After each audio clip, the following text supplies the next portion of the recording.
AB48 news Gujarat હવે નજર કરીએ આજના મુખ્ય સમાચાર પર।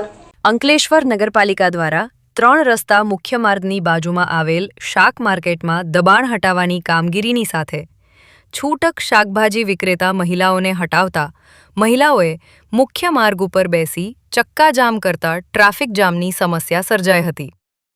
જો કે પોલીસ કાફલો દોડી આવી મહિલાઓને હટાવી માર્ગને ખુલ્લો કર્યો હતો। અંકલેશ્વર શહેરના હાડસમાં 3 રસ્તા નજીક મુખ્ય માર્ગને અડીને આવેલ શાક માર્કેટના કારણે ટ્રાફિકની સમસ્યા સર્જાતી હતી। છૂટક શાકભાજી વિક્રેતા મહિલાઓએ માર્ગની બાજુમાં શાકભાજીનું વેચાણ કરતા હોવાથી અને આડેધડ વાહનોના પાર્કિંગના કારણે ટ્રાફિકની સમસ્યા માથાનો દુખાવો બની હતી।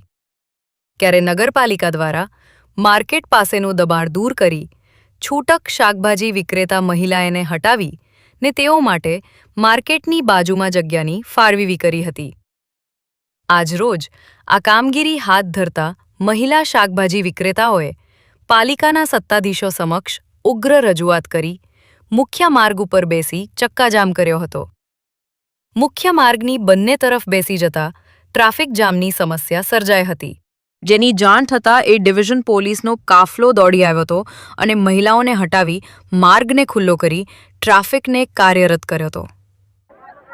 આજે તમે મારી જોડે જોઈ શકો છો કે આજે આ બધી બહેનો આંદોલન પર ઉતરી છે। આજે વિધવા બહેનનો હક છીનવી લેવામાં આવે જ્યારે નગરપાલિકા અમને જો નિરાકરણ નહીં આપશે, નગરપાલિકા જો અમને સાથ સહકાર નહીં આપશે, નગરપાલિકા જો અમારી જગ્યાએ અમને બેસવા દેવામાં આવશે નહીં તો આના માટે અમે આનાથી ઉગ્ર આંદોલન કરવા તૈયાર છીએ। આમાં અમે 80 થી 70 લેડીઝ બહેનો છે।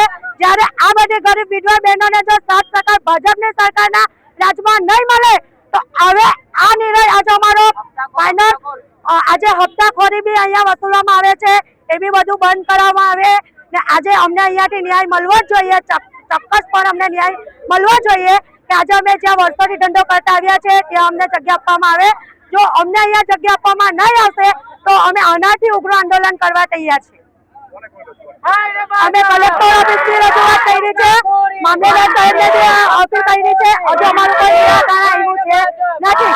અમારી માંગ એટલી જ છે કે અમે જ્યાં વર્ષોથી ધંધો કરવા આવ્યા છે, જ્યાં બેસીએ છીએ ત્યાં અમને બેસીને ધંધો કરવા દે। જો અમારી રજૂઆત નહીં સાંભળશે તો નગરપાલિકા આ બધી બહેનોને નોકરી આપે। નગરપાલિકાની અંદર જો તાકાત હોય તો નગરપાલિકા બધી વિધવા બહેનોને 50,000 રૂપિયાની નોકરી આપે તો અમે કાલથી અમારા ઘરે બેસી જશું। જો અમારી માંગ પૂરી કરવામાં નહીં આવે તો અમે આનાથી ઉગ્ર આંદોલન કરવા તૈયાર છીએ।